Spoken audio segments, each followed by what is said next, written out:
Welcome to Khan Open Academy. Today we'll be having a look at mensuration of three-dimensional objects.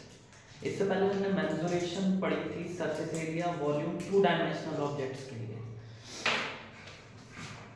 तो three-dimensional object किसे कहते हैं? जिसकी length, breadth, height यानी किसी तरह तीन डायमेंशन हो जो कि उसके साइज को डिफाइन कर सके. ड्राइंग में हम ये क्यूब कई बार बनाते हैं बचपन में, जिसमें हम ऐसे एजेस बनाते हैं. ये हमारा एक ग्राफ क्यूब हो जाता है और क्यूबॉइड होता है हमारा.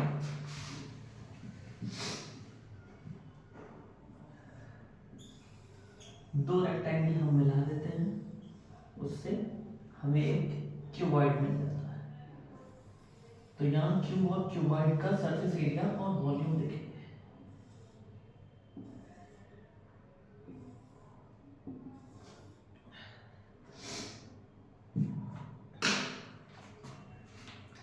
सरफेस एरिया क्या होता है? सरफेस एरिया कहते हैं, फॉर एग्जाम्पल मेरे पास ये मार्कर है.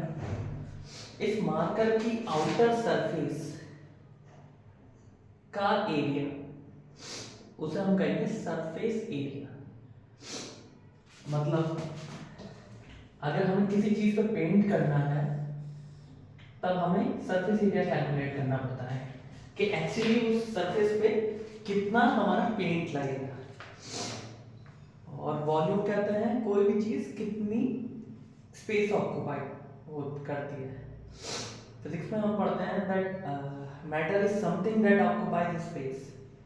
कोई भी चीज जो स्पेस ऑक्युपाई करता है उसे मैटर कहा जाता है. यहाँ वॉल्यूम क्या है? स्पेस की ही एक डेफिनेशन है. एक तरह से कितना जगह हमारी सिस्टम में कोई चीज घेरती है उसे वॉल्यूम कहा जाता है. तो दोनों क्यूब और क्यूबॉइड दोनों के लिए हमारे पास फॉर्मूले हैं दोनों कैलकुलेट करने के लिए. क्यूब की अगर हम बात करें, यहाँ पे साइड में लिख दूंगा. अगर हमें वॉल्यूम कैलकुलेट करना है तो क्यूब की क्योंकि तीनों साइड्स इक्वल होती हैं तो इसका फॉर्मूला होता है साइड क्यूब, यानी side into side into side. और क्यूबॉइड की वॉल्यूम होती है length into breadth into height. ये आ गया वॉल्यूम क्यूब का और क्यूबॉइड का. इसी तरह सरफेस एरिया हमें कैलकुलेट करना है.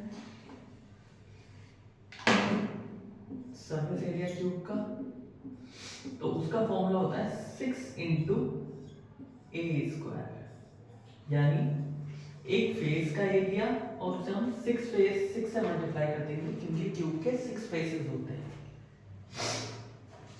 और क्यूबॉइड का सरफेस एरिया उसका फॉर्मूला होता है 2LB plus BH plus LH. ये सरफेस एरिया का फॉर्मूला होता है क्यूबॉइड. प्रॉब्लम से स्टार्ट करते हैं. हमारे पास फर्स्ट क्वेश्चन है.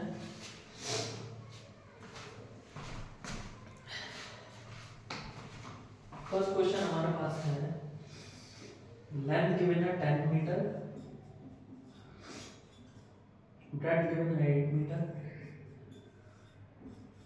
और हाइट गिवन है 6 मीटर्स. तो हमें कहा है surface area, lateral surface area and volume.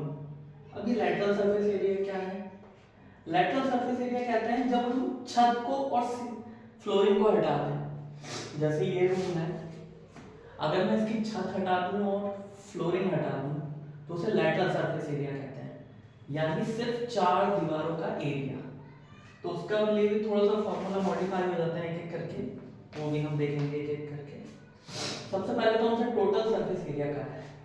तो टोटल सरफेस एरिया का फॉर्मूला जैसा हमने क्यूबॉइड के लिए देखा था पहले, 2LB plus BH plus LH.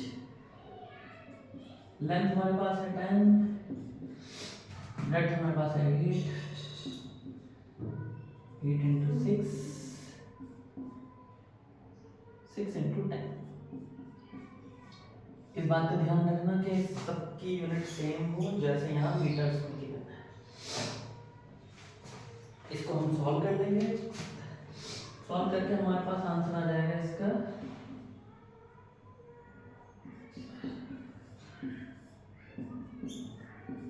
Metre square. ये तो हो गया हमारा टोटल सरफेस एरिया।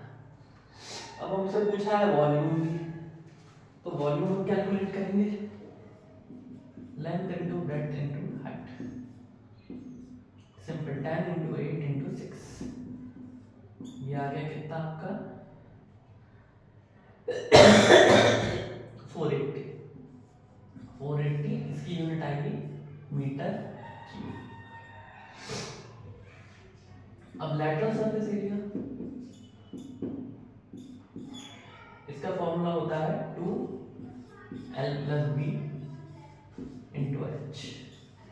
ये याद रख लेना। मेंसुरेशन में होता कुछ नहीं है, सिर्फ फॉर्मूले, यूनिट और आपके मल्टीप्लिकेशन और एडिशन सब्ट्रैक्शन का टेस्ट होता है। हम यहाँ फॉर्मूले में वैल्यू रख देंगे, तो यहाँ आ जाएगा 216 मीटर स्क्वायर। इस तरह हमारे पास तीन चीजें आ रही हैं।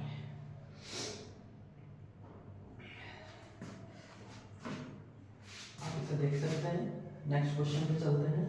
नेक्स्ट क्वेश्चन में कहा है find the number of planks of dimension 4 metre by 50 centimetre by 20 centimetre that can be stored in a pit. होता ये सब घुमा फिरा के एक ही चीज पूछी जाती है, लेकिन हमें थोड़ा सा लैंग्वेज पकड़ने की जरूरत होती है। हमें कहा है कि एक प्लैंक है,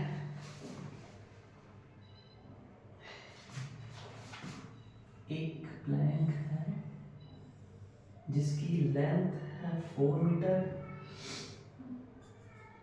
विड्थ उसकी कितनी है 50 सेंटीमीटर,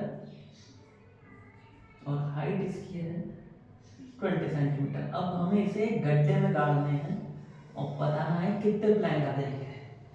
गड्ढे की डायमेंशन हमें गिवन है 16 बाय 12 बाय 4, तो हम लिख लेंगे इसे 16 bye 16 metre, 12 metre, 12 centimetre,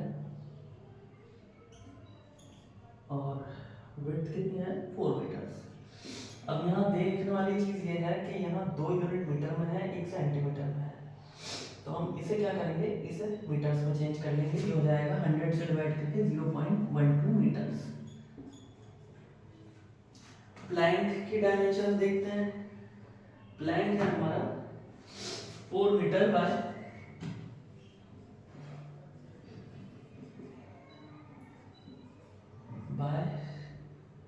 50 centimetre, तो 50 सेंटीमीटर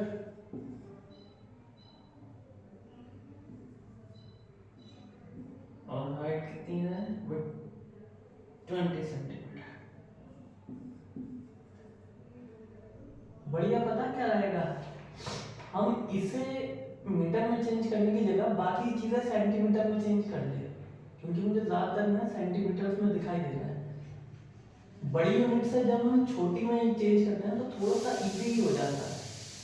इसे हम कर लेंगे 400 सेंटीमीटर, ये हो जाएगा 1600 सेंटीमीटर। अब क्या करेंगे हम, volume of pit,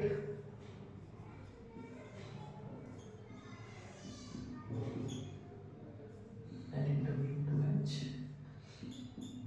1600 centimetre into 12 centimetre into 400। इसे सॉल्व नहीं करेंगे, इसे ऐसे ही रहने देंगे। तो प्लैंक का वॉल्यूम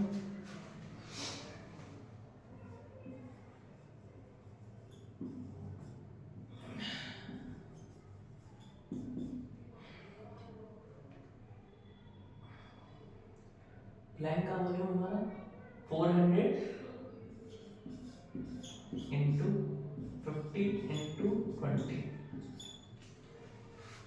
इन दोनों को हम डिवाइड कर देंगे, नंबर ऑफ प्लैंक्स आ जाएंगे।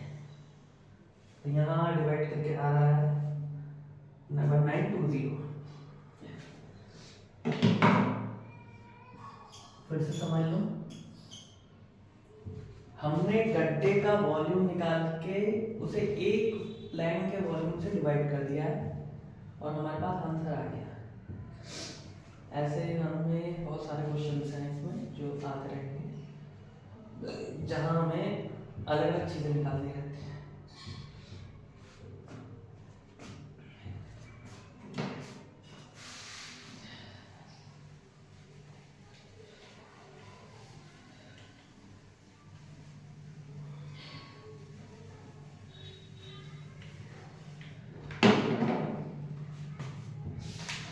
नेक्स्ट क्वेश्चन देखते हैं। The length of a cold storage is double its breadth and its height is 3 meters. Length of a cold storage is double its breadth. तो breadth हमें given नहीं है, इसे हम x मान लें या b ही रहने दें, और इसकी area of 4 walls given, height है 3 मीटर्स। एरिया ऑफ 4 वॉल्स मतलब लैटरल सरफेस एरिया।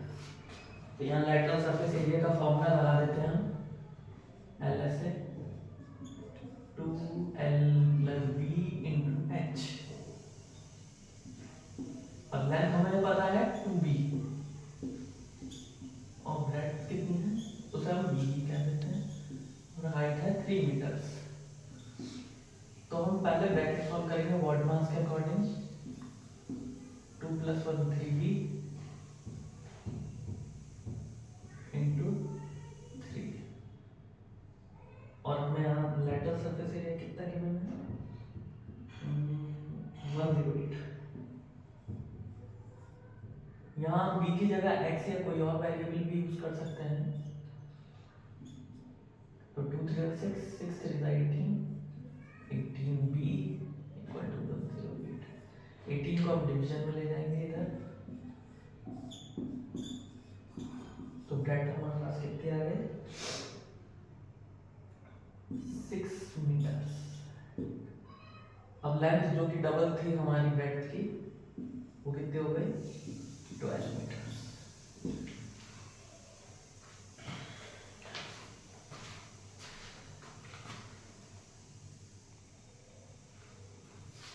इसी तरह हमारे पास और भी प्रॉब्लम्स हैं, जहां हमें कुछ ना कुछ लैंग्वेज चेंज करके दी जाती है। कहीं हमें 4 वॉल्स दिया जाता है, कहीं हमें बताया जाता है कि इसमें कितना वाटर आएगा, तो उस हिसाब से हमें प्रॉब्लम्स को टैकल करना होता है। तो आज के लिए हम इतना ही रखेंगे, प्रॉब्लम्स आप सॉल्व करते रहेंगे, और जो भी प्रॉब्लम आपको लगे please add it in comments. I will try to reach out and personally try to solve it in the next video. Till then, thank you everyone.